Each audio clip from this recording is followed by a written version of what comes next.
Guardian Radio, your station for up-to-the-minute news, intelligent, interactive, and engaging conversation. 96.9 FM.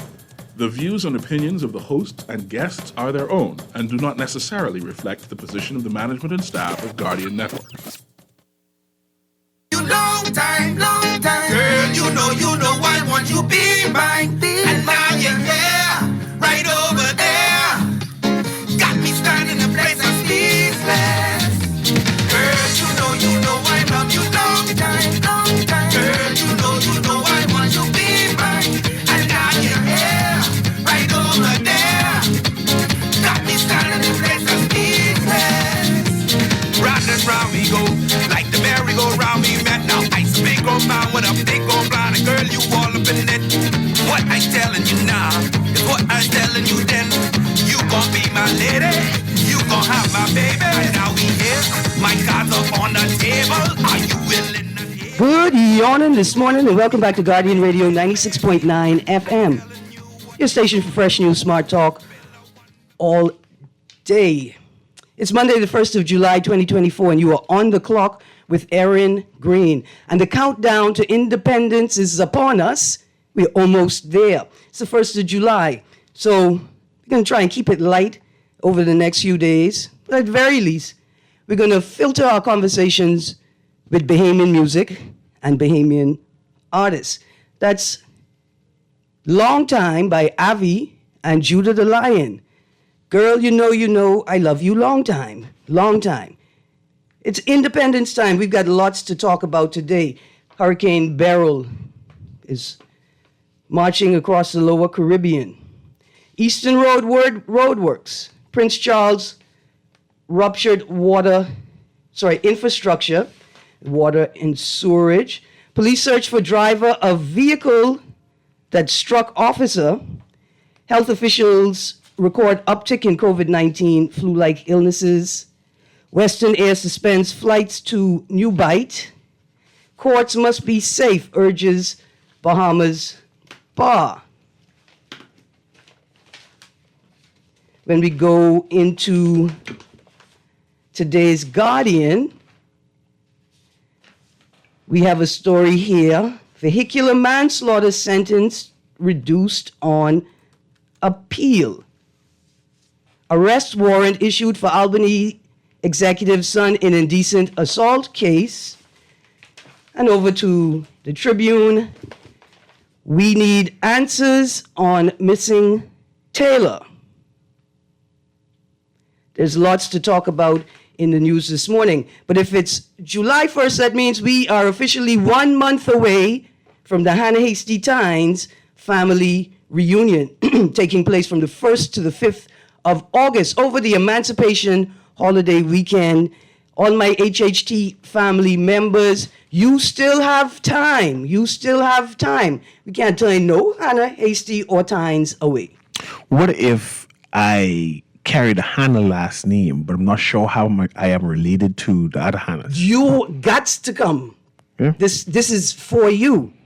If you carry the last name, but you are not certain of your lineage, or you want to confirm the stories that you heard, or you just want to look at people's face and see if you see yourself in them, you must come out to the family reunion. Now, I could see you saying, listen, I ain't even sure if I's a proper Hannah. I don't know if I want to pay the whole reunion price.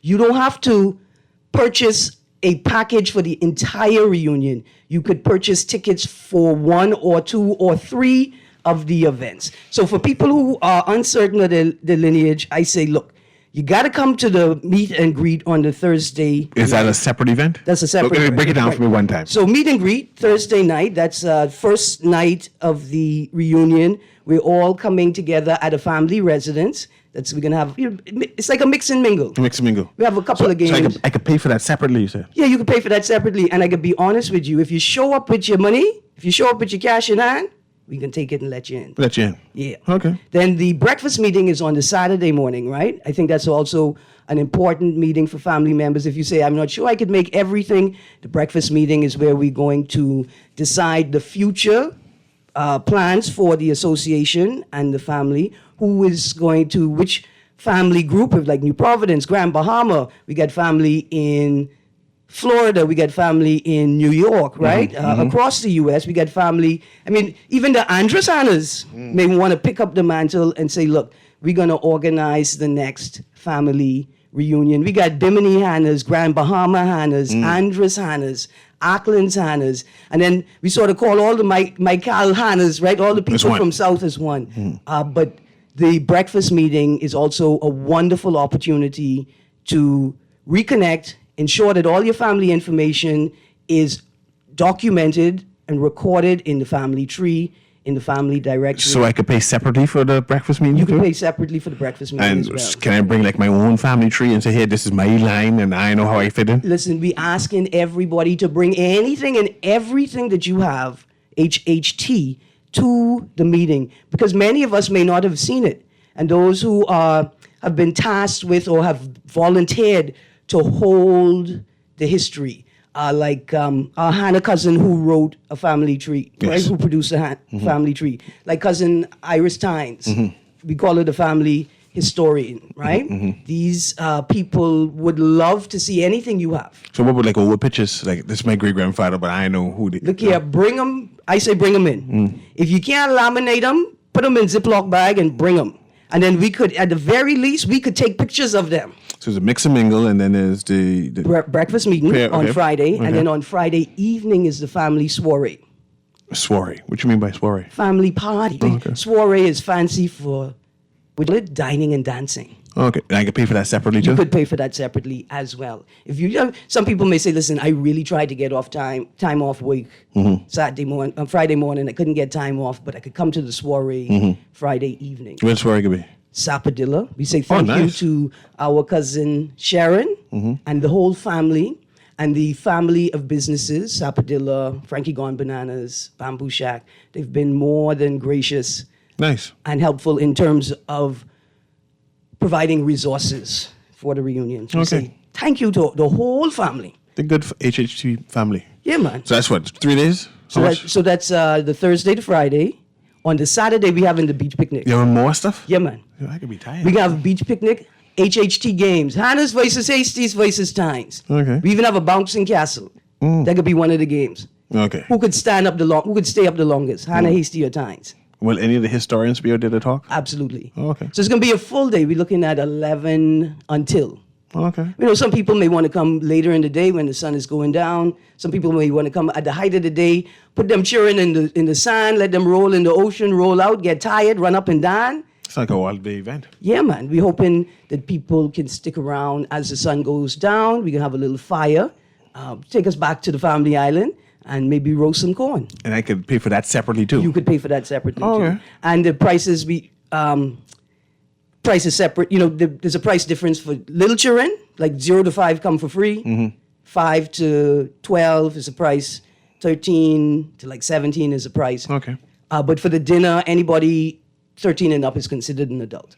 I hear you talk about no shirt. Can I buy a shirt? If say I ain't coming, can I at least Right, buy so you get a shirt HHT? with your package. You could buy a T-shirt there. Separate. You could look here. You could come up. You could come up to the meet and greet and say, "Look here, I just come here to buy I a just shirt. want to poke my head in, so my Grammy could see me, because I ain't see her in 7 years, and I come to buy a couple shirts." Okay. I could do So shirts and all of the things that will be available for purchase, like family trees, will be available for purchase at the meet and greet and the breakfast meeting and the beach picnic. And then we're going to church. that. Which day is the church? Sunday. Okay. That's when you... Yeah. We go in church when everybody We know my Cal people like go church. Yeah. So And I guess so people coming for the church service. we're still trying to find the right family church to go to. Oh, you ain't making your mind yet? I mean, there's so many churches to choose from. Okay, because you're all a lot of reverends. Yeah. a lot of pastors. A lot. And not all carry the Hannah Hasty Tynes name, right? But we know we're related to them. And so that's one of the most exciting parts of the process, is figuring out which family church we're going to. Okay. Yeah. I'm going to say thank you to St. Barnabas, because St. Barnabas always open their doors and say, y'all is family. Yeah. Yeah, So people from the States come to this thing? absolutely. Oh, okay. So it's a Yeah, whole man. mixed thing. Yeah, most of our guests are staying Like at... a homecoming. Yeah, it's going to be fun. So if you are HHT, you haven't seen the details yet, go to the HHT, Hannah Hasty Tynes Facebook groups, any of the two. You'll find some details there, and you send a message there, and somebody will add you to the WhatsApp reunion group where you can get all the links, the registration link, the registration booklet or package, so you could look at the details. There's a volunteer registry, there's a family directory registry, there's a questionnaire registry. We just want to make sure that people are recorded as members of the family, and then we get all of the new additions, all of the new little baby HHT babies, princesses and princes come into the world. Okay. So it's going to be a good time. And HHT politicians coming? I hope so. Oh, okay. I did touch a couple. I was at the embassy event. Okay. You know, U.S. Independence is coming Yes, let's transition to talk about that for a minute. Yeah. I didn't get a ticket. I didn't get an invitation. I'm not saying throwing any shade just in case the U.S. Embassy is listening. I'm just saying that this is being like the third party they had in a row. Mm-hmm. And I've never received an invitation to go to their party. I mean, I used to get an invitation. I know they do. But I notice it now. I ain't get no invitation. Hint, hint, people at the embassy for the next July party. Or anything you all have it. Because they had that big boat at the dock there. They invite me to go there, you know. JUSA. Right, so you get invited before times. I can need you. Well, I know why they invited me. I mean, it doesn't matter the point. You still get invited 4 times. First of all, because I don't drink. So the I don't drink, you know. The quota is good. I don't drink, You don't have to worry about me and alcohol. And I drink more water now since I have diabetes. So it ain't like I can order fruit punch going. Since you know you have Yeah. diabetes. And I can't eat plenty no more. That's okay, because they only So I serve can finger come. foods. But there was great finger foods. Good great fingers? Yeah. See, I miss that. I like finger foods. You know. I love finger foods. But I want to have a fuller discussion about the embassy because one of the things I remarked, when I came into the new structure, right, all the people went to the right. I was a Bahamian. When all the people going to the right, I going left. Oh, see, you're one of them. So when I look up to the left, I saw chairs. And so I say, oh, I heading in the right direction. And so there was an area of the external landscape that must have been designed to provide as much comfort as possible to the people who standing outside, you know, waiting to go inside, who are coming for services. It's like an alcove, and it's almost like it captured the wind and then acted like an air conditioning unit. Nice, nice. It was amazing. And so a group of people, not people related to each other, you know, but I found myself over on one side where there was a steady, cool breeze. And I thought, is this an intentional part of the architectural design, or is this just happenstance and we're lucky that the wind is blowing in this You think way someone today? from the embassy will come and just talk about the building, or that's a security thing? Well, just how the design and why and wherefore, you know? yeah, I think that we could have a conversation about the architectural intent without getting into the confidential security details of the space. And I think that's a wonderful conversation. Even look here, the conversation is so wonderful and necessary. Even if they have it on your show or Morning Blend, I wouldn't even be jealous, right? Because it takes up a historic space. And I'd love to know what their intention is for that space. Not like, oh, I'm talking about gentrification, but what did you intend to raise up or to place here, and why? I also want to know the flow. In restaurants, we call it the flow. Flow of operation. You start from this point and go to the next point and you conclude there. Like, when they finally transition over to the new spot, where do I go? Right. There should be a show say, this is see a picture, this is the entrance, and Right. someone will guide you through. Yeah, and you know? I think 'Cause that's- I know what happens by McDonald's. You stand here and you go walk through and Right. give your phone or whatever it is. Absolutely. But I'm not sure in this new space. And so I think that could be the entirety of our conversation, right? The architectural elements chosen, why they were chosen, and not from a security standpoint. No, but from general a information. aesthetic and cultural standpoint as well. Like we noticed during the fireworks, did you know that there's at least one barn owl living or habitating in the area right next to the embassy? Really? Because we watched it sort of fly out of a tree when the fireworks started, right? And so these sorts of questions, maybe Antonius Roberts could come in and talk about the beautiful tamarind tree sculpture. Oh, he did something. Yeah, that Oh, he worked on. He got a contract. You could Look at see him. it. In fact, if you pick up, I think today's Guardian, there is a beautiful picture on page 2. What is that? Old tamarind tree, now a work of art. Somebody told me there's a Chickchani hiding in that sculpture. Okay. We need to have a story against that as a backtrack. About it, right? Yeah. Yeah, but let me to pitch my idea before we transition from the new embassy opening, which is not really open yet, but it's opening, right? The old Royal Victoria property, which is across the street, adjacent to. I'm still pitching that the embassy, our government, should petition the U.S. embassy to adopt that area so we can have one of those high-end parks. You know, like when you go to New York, what that park is in New York? Central Park. Central Park, and the grass manicured, and they have sculptures and whatever it is. That could be an added to security for U.S. Embassy One, added aesthetics for Bay Street downtown, that we have more green space, a proper green space, like manicured green space where Bahamians can appreciate that, even though this is a high-end area, that our government made space for us to relish, to cherish, to absorb the ambience of that Bay Street area. So I'm pitching that idea again. Hopefully, I think it's a wonderful idea. But here's what the tension is in the space. The tension is the desperate need for parking. So people would stop parking their cars on sidewalks where tourists and Bahamians and people with disabilities are supposed to be. And so we'll have this tension between, so the need for parking and the need for beautiful green space. This could be managed. I think that we do the idea, right? I say we bring it to life.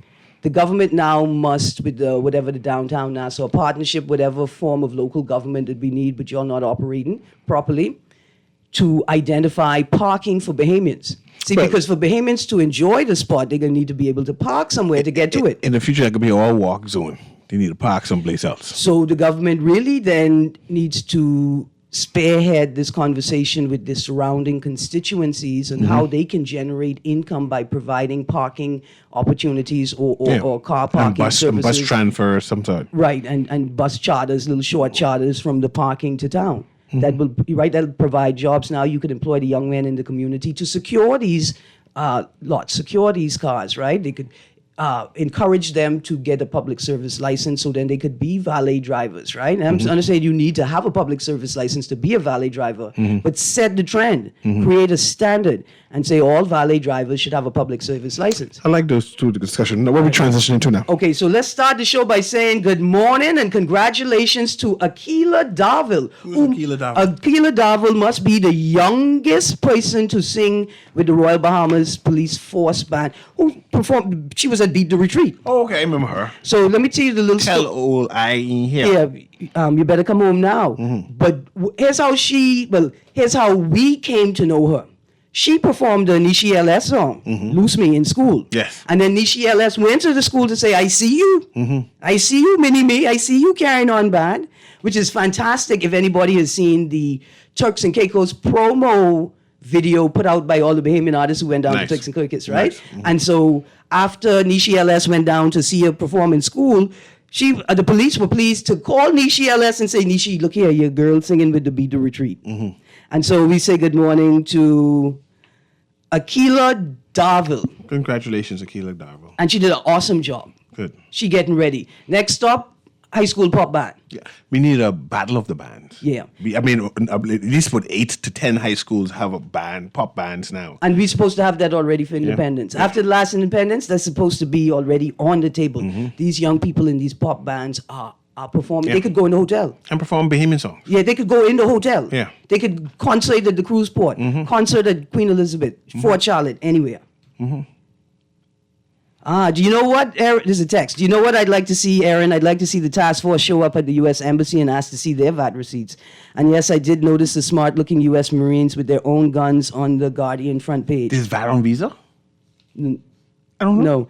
So what are they talking about then? There's no VAT on Visa. No, what they're talking about is the task force itself. That was just a mechanism to bring up the subject. Their text, I was going to say they should take the same task force to the House of Assembly, because how do we know if politicians are paying their taxes if public disclosure laws are not followed and politicians' declarations are not gazetted? That's where we need to take the task force. Take it to the House of Assembly, because surely a mechanism that has not followed the law for, it is 2024. 2011 was the last time that the public disclosures were gazetted outside of the election process. That's 13 years. Take the task force to the House of Assembly. before we transition again, Yes. what is your issue with the task force? I mean, I see a lot of people on social media up in arms, and I see the leader of the task force, and they will continue doing whatever they're doing. They will continue doing Until the court tells them to stop. Yeah, but what are they doing wrong, though? What is it you have a problem with? I had some questions from last week, and I'm going to try and find them and bring them up again. But Mr. Nuri, here are some of the questions. Why are RBDF officers carrying high-powered weapons into businesses in the daytime when the customer's there? Now, I read on the front page, he said the commander says guns to protect tax collectors. Protect them from what? And do you need high-powered weapons? What is it that you're expecting? So then tell me that, look, we've conducted 24/7 surveillance on this establishment for a number of months. And our intelligence gathered, suggested to us that we would require weapons to be able to conduct our business. A sidearm is not enough? But this is what I'm saying, is not a handgun enough? What is it that you expected that warrants you carrying these weapons into a business during operation hours?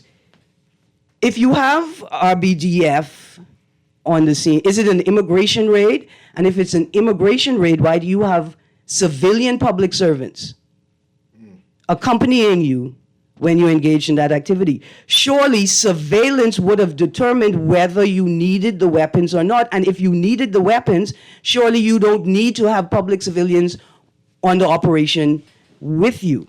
I got a text here saying that they're targeting white businesses, like Bahamian white businesses.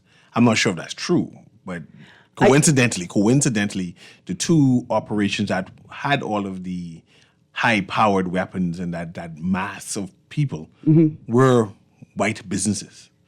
Here's the second question, right? You feel the need, okay, let's make a distinction between the marina and the business that's inland, right? The marina, we could understand the need to bring customs, immigration, defense force officers with you. You may be accessing, right, entering people's boats to make searches and seizures.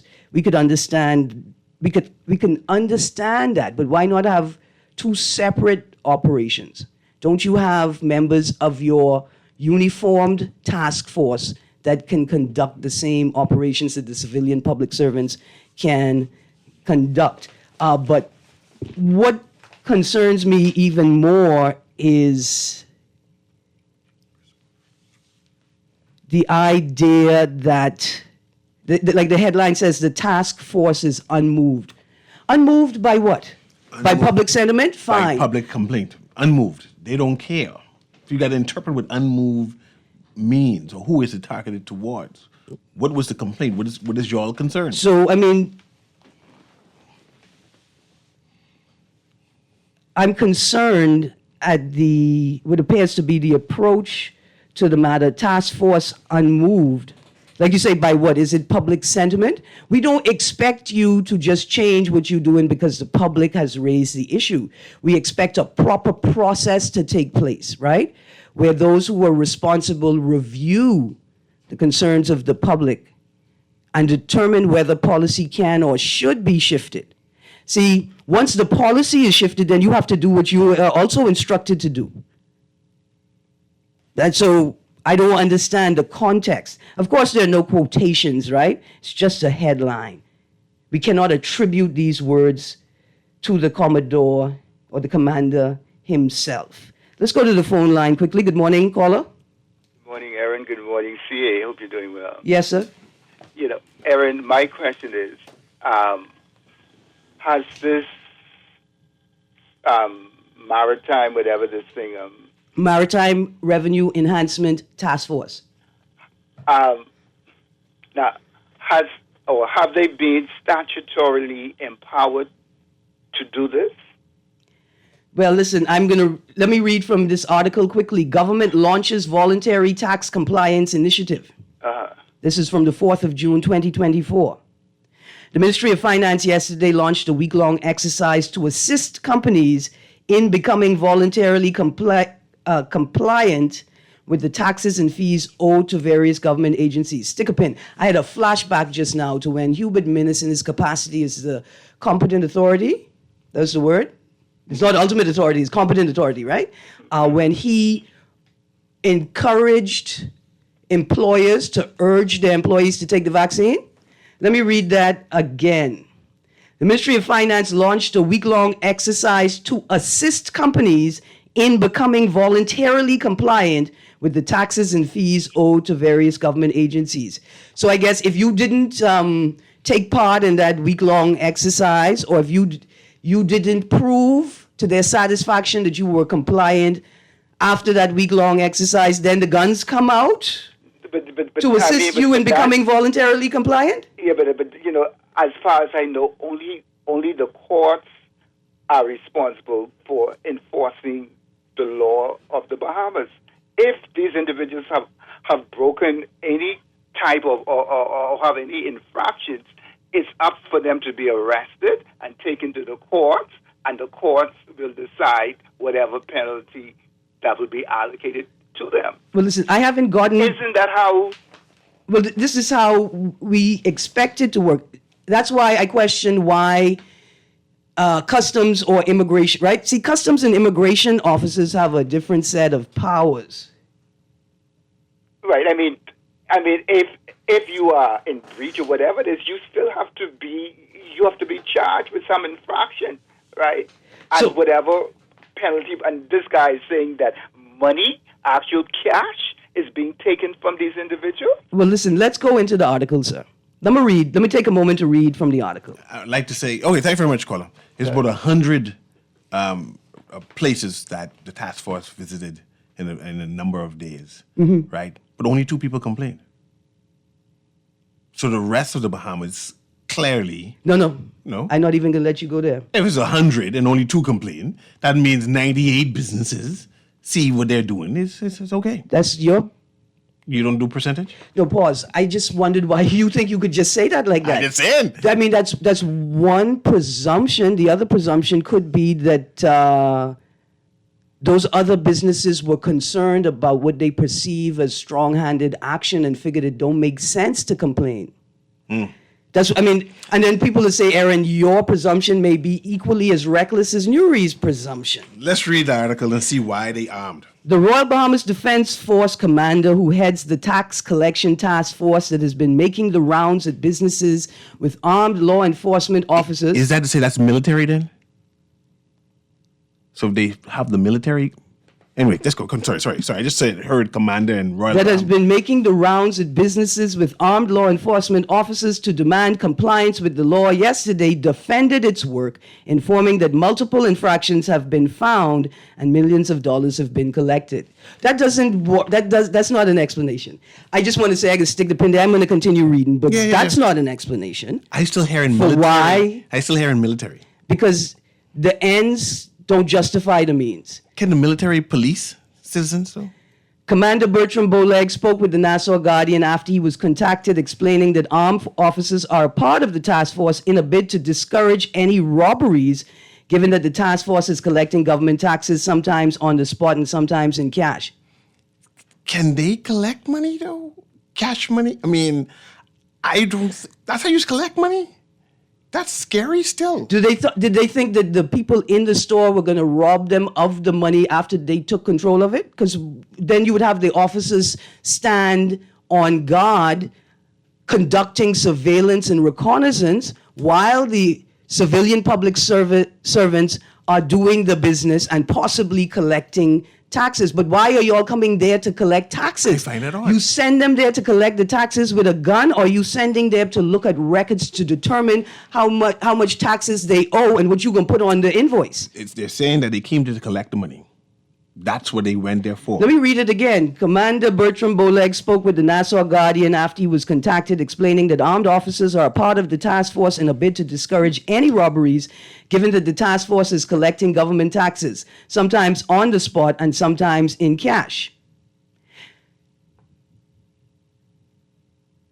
Quote, I was just waiting to see if my brain would do something else with those words. I don't like it. Quote, in order for you to become compliant, you pay with credit card, cash, that kind of stuff. So we have our tax collectors or our revenue collectors, which are those agencies. So you going in there with guns to remind them that today is the day that they're supposed to pay, and the public civil servants are coming with you to collect the money, and the guns are there to protect the people who collecting the money. But if they're paying by credit card, what are they going to do? How are they going to rob you of that money? Question.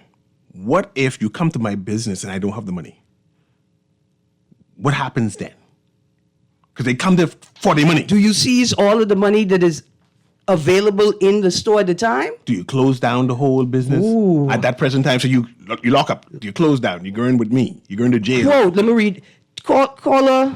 Hold on, caller. We can Give call me a you back. second. Give me a second, caller. Because I want you to know I got about 3 other things I want to touch on, and I don't know what Nuri's talking about in his hour, or if he'll let me talk. No, we can continue this.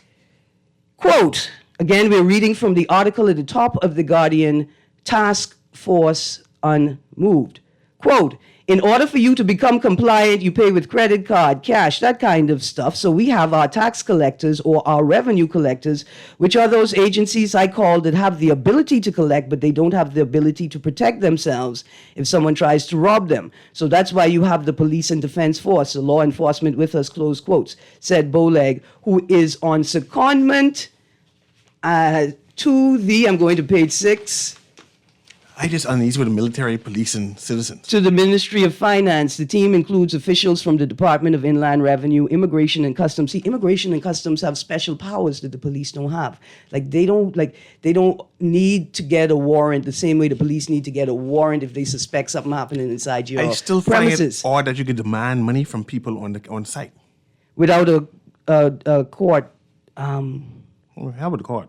But go ahead. They're getting the money. People, like I said, 100 businesses got. Boleg said it has been operational for more than a year and has conducted operations in Bimini, Eleuthera, Exuma, Abaco, and the Berry Islands. Its recent operations on New Providence attracted attention after VP of CBS Bahamas, Brent Burrows II, posted a video to social media of 10 armed and unarmed officers from the Maritime Revenue Enhancement Task Force entering the store to carry out an unannounced site inspection. Now, let me just say this. On the video, I think I only saw one high-powered weapon visible to my eyes, right, in the video. So I just want to say that as we read that little paragraph, because some people could interpret that little paragraph differently, like they're 10 officers with guns and then the other officers were unarmed. I only saw one weapon. I want to be fair and balanced. Stop collecting money. That's what I said. Let them go to the place and pay the money. I want to thank the texter for prompting me to read that. That's not what I expected to read when I opened this paper. Let's go on in the story. But Boleg said the task force will continue to do its job and insisted the guns are not to intimidate. What does guns do? Okay, there are a couple of are not to intimidate. The word printed as intimate, but I think it's supposed to be intimidate business people or scare away customers. Well, you can't scare away the customers if you come in to collect money and the customers come in to spend money. That don't make any sense. When you come a large armed force, you get intimidated no matter what, even Quote, if you're not intended it. We have to keep the tax collectors protected, he said. Quote, it's nothing to do with going in those businesses waving guns. That's absolute nonsense. That's what you're doing. It's nothing to do with going in businesses waving guns. That's absolute nonsense. We did over 100 businesses in the Carmichael area. There was only one complaint. So what if there was only one complaint, sir? See? So what if you work for the defense? Hold on, sir. You work for the defense force. Y'all consistently interact with migrants who are vulnerable people, and you understand that vulnerable people or people in a power dynamic who have less power are less likely to complain about breaches in power. Erin, if the 99 people in Carmichael are not complaining, if they didn't put no video, that means they happy with it. No, that's not what it means, Mr. Until Nuri. they complain and say, see, we are upset too. Mr. You Nuri, know? that's not what it means. Good morning, caller. Hey, good morning, Erin. Good morning. Sorry for the long wait. No problem. Good morning, Mr. Nuri. Good morning to you. Listen, Mr. Nuri, I'm seeing Zacchaeus all over again with this tax collecting. You understand? It's impossible to say it's not for intimidation purposes. I'm a regular citizen, and if I was a business person and see a gun, or if I walk into a business establishment and see armed officers, I'm actually afraid to enter because I don't know what's going on. I'm not sure if there's someone there after. I don't know the purpose of seeing the gun, so just seeing the gun alone is an intimidation. Yes, ma'am. So how can you say it's not for intimidation purposes? They need to rewrite that, and one person complaining is too much. Ma'am, it is possible. See, it's possible that when you're in a position of power, you become oblivious to, like, you have no spatial awareness. See why I was talking about a sense of self and a sense of space? Because I realized that, thank you, caller, the people in power in this country, they have no spatial awareness. They have no sense of self, and they have no sense of place. And they don't understand how their actions, their behavior, and their lack of actions are perceived. Right? The people don't realize that just seeing a police with a big assault weapon in his hand is intimidating. It makes people uncomfortable and scared. What are they traveling with? They armored car services or just a bus and armed people? I have no idea. Okay. Here's another text. I've heard NIB officers describe how they perform investigations. They don't go in with bright yellow NIB signs on their heads. They first go in as regular customers, secret shoppers, basically to determine if their information-based assumption has teeth, and they don't do that once, they do it multiple times. When they've satisfied themselves that something is wrong, then they go in officially, and funny enough, they never carry bullets or demand $100,000 in NIB payments on the spot. Thank you, texter. Another text. Erin, that's a lie. The tax department is cashless, and thanks to Central Bank, they don't allow checks either. We'll have to verify that, texter. Just really saying they can't take cash? Yeah. So that's the next question. GIR itself doesn't take cash. We go into a break. When we come back from the break, I'm going to transition for a second. Of course, Mr. Nuri is going to pick up this story in his hour, definitely. Y'all, it's Independence time. PLP getting ready for battle. General election. I wonder who getting ready for independence. 99 Bahamian businesses happy with the task force. Sir, that is not what we are going... That is not the reasonable inference from what you have read and what we have heard. It's just not. That's what I read. Producer, I like this by a long time, but it come into we come into a break. Happy. Not our relationship, just the show. Let's go to this break so we could hurry up and come back and I could continue figuring out if I can round Mr. Nuri or not. We happy. You're on the clock with Erin Greene and Mr. Nuri joining me this morning. We'll be right back.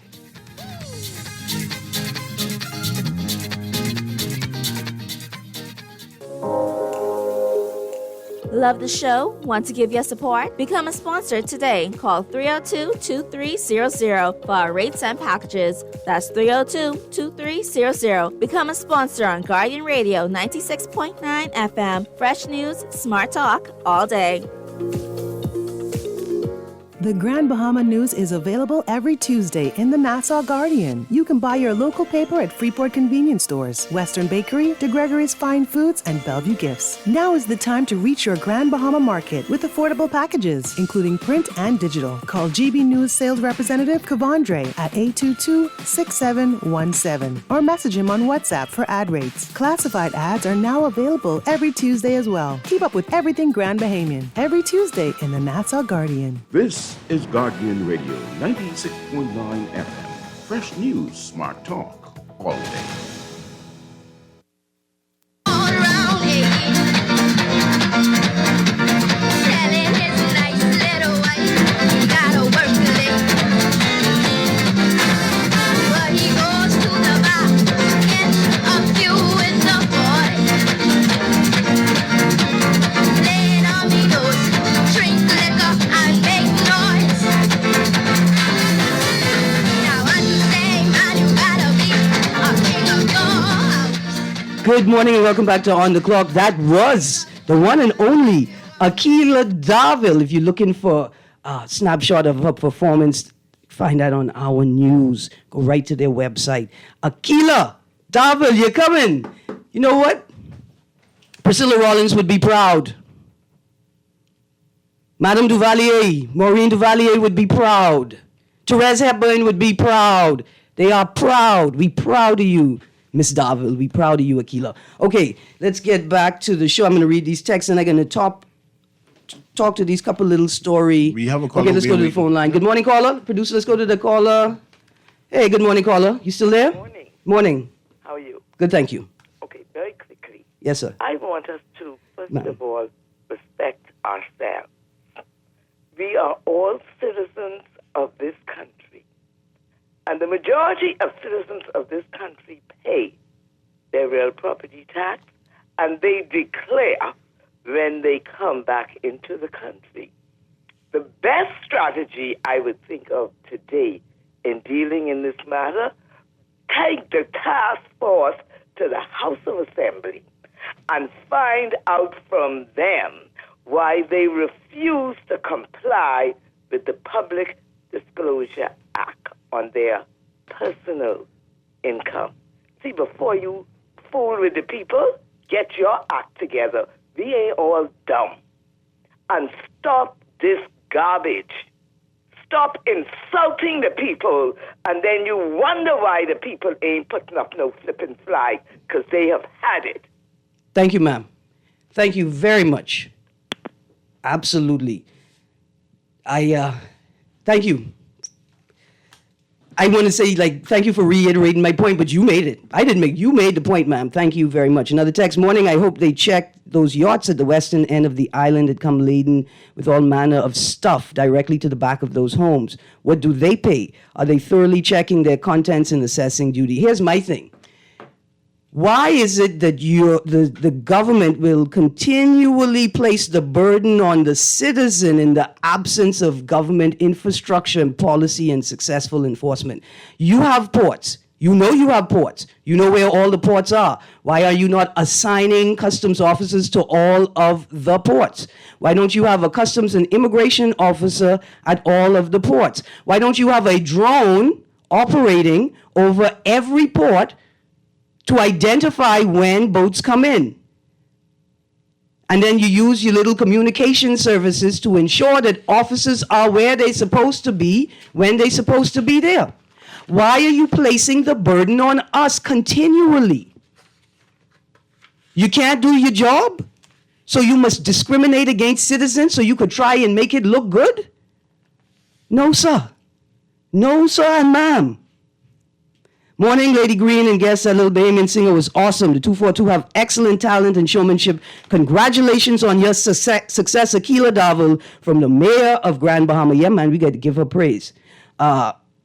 You're all wasting energy on this topic. If people paid the government, they wouldn't need to have the concern of armed officials entering their establishment. Furthermore, we should emphasize the positive side. Why not commend them for actually doing audits and finding these elusive funds instead of focusing on the officials bearing arms that they were issued by their employer? Two different departments. Absolutely. One is doing the audit, and we commend those people. And then one is a task force coming inside with armed guns. There you go. Two different things. Also, their text, if the government did their job, first of all, of protecting Bahamians from unscrupulous government actors, and they cleaned up the entities and agencies that are responsible for manning the borders and tax collection. Start there. I'm still concerned with collecting cash, though. Do they just take it out of the cash register? I don't know. Let me get to these next stories quickly because I ain't sure if you can let me touch on them in the next hour. Eastern Roadworks, BPL. Last week, no, the week before last, we ended the Friday, week before last, not last week, we ended the Friday with an announcement of road closures from just east of Montague, that they were closing the road where Eastern Road goes on to East Bay, all the way up to Newgate Road, which is the entrance to Blair. 3 days over that weekend. Fast forward to the following weekend, and here I am driving home and almost drive into 4 of the shabbiest cones BPL must own. All the reflectors done fall off the cone. And that is their road closure notice. On a Friday evening, where people like to drink and drive and speed up the place. And all y'all gonna do is put out 4 cones, no extra lights at the intersection that is closed. no road closure notices, no road diversion and detour signs. Just luck and the memory of Munnings Road tragedy. Have we learned nothing? Y'all kill a whole woman because you refuse to follow the standards of your industry. You refuse to follow through on enforcing the regulations put in place to protect Bahamians. And you're going to just let it happen again? Not one notice of a road closure on a Friday night when we know people like to get drunk and drive up the place and kill up people's children. Come on, BPL, where's your traffic management team? Let's go to Prince Charles' ruptured infrastructure. A few weeks ago, I sat here and somebody called in and say, Erin, the spot where it broke this time is not the same spot where it broke last time. I am here to tell you that 100 meters is the same area. Within 100 meters is the same location. And here we are again. See, if you're taking the time to critically interrogate what was happening at the last rupture and the one before, maybe we wouldn't be here again. Do we need to put weight limitations on that road? Big trucks and lorries can't go. Do we need to have a unit that actually enforces that these trucks are carrying what they are allowed to carry on these roads? Do we not care about people's lives?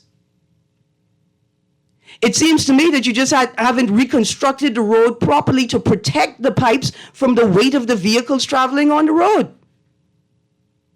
It's just millions and millions of dollars being wasted and hundreds of Bahamians' lives being put at risk because people don't want to do their jobs. And the higher up you go, the less prepared they are to do the jobs. Where's the enforcement? We know road traffic ain't enforcing nothing.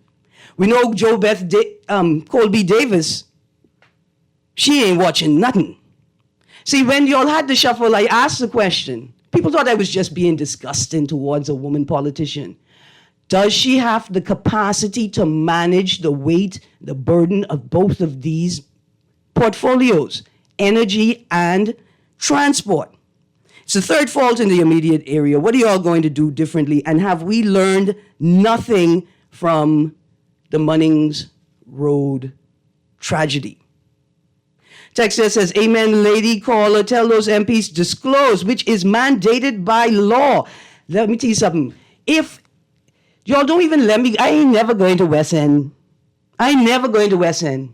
Because I could spend my whole time in West End asking the people how y'all could vote for a man who was just the chief passport office, who created the candidate training program for the PLP and still don't know how to fill out a public a declaration form. Still don't know that he must have to have a bank account to buy securities. You all vote for him? I couldn't vote for him. I mean, y'all should have voted for Lincoln or Tennille. I could be honest with you. Y'all should have voted for Lincoln or Tennille. But that's what y'all voted for. Good morning, caller. You got 30 seconds. Morning, Erin. How you doing? I'm good, thank you. All right. I know if I can put it in 30 seconds, what I can try. First of all, with the greatest respect, I don't think you can say BEC killed the people, but anyhow, that's a story for another day. I didn't say BEC killed them. I said, have we learned nothing from the Munnings Road accident about road closures and proper signage? Okay, go ahead. That's what I thought about. Good stuff. I thought about particularly about this task force. People who you talk about, I was very disturbed, but I heard about this and the way they carry on and stuff. But these things could have been done better. But my second question is, how was this unit established? Through which entity? Was it done through Parliament? That means it's supposed to go to Parliament. The rules that declared it should have gone to Parliament, but that means it should have had regulations passed in law with the duties of these people is, the level of authority that they have, and all the rest of these things. This is crazy. I can't find, sir, I can't find anything. Was it competitive? Was it all these things? I'm talking about the legitimacy of the agency itself. Of this agency itself. Or task force. And whose authority they come from and which department or what have you. Obviously, it's something on the finance. But if you deal with this type of agency with the magnitude in which it appears that they carry, that's something that should have gone to Parliament. Absolutely. That comes with regulations, that comes with law and all the rest of that stuff. Yes, are you aware of whether or not this go through Parliament? Any regulations passed, all this thing? So I can tell you what I found when I started doing research. I found this article. Government launches voluntary tax compliance initiative from the 4th of June, 2024. However, what I found on the DIR, that's the Department of Inland Revenue's websites, it seems that it emanates out of the Ministry of Finance. It is organized loosely, I guess, by DIR, because that's the only place I found information about it.